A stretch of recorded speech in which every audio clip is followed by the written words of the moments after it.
RTC is formed after your time with Boss Man. Can you talk about what you remember, I guess, the origins of the gimmick? It was very original, and then when everything started getting put into place.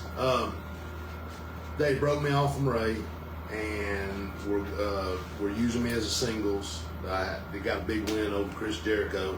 Thanks, Chris. Very big, huge win over, for me at that time over Chris Jericho, who was one of the hottest guys in the company.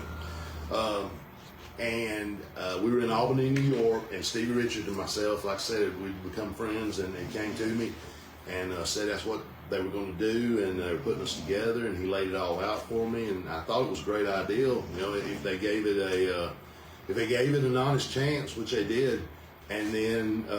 But what really turned the corner when we found out that they were going to put the Godfather with us. And, Charles and I got to be really good friends. We got to be riding partners. Me, him, and Teddy Long were riding partners, for a year and a half.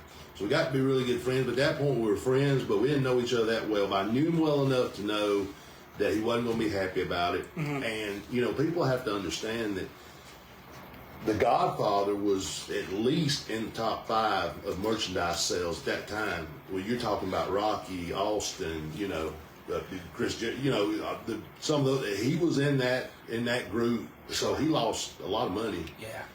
Going to the RTC. So I knew it was going to be. But you know what?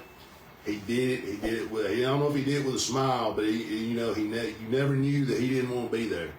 When the red light came on, he was all business, and like I said, we got to be riding partners and friends, and still to this day, Papa, if you're out there, go Raiders.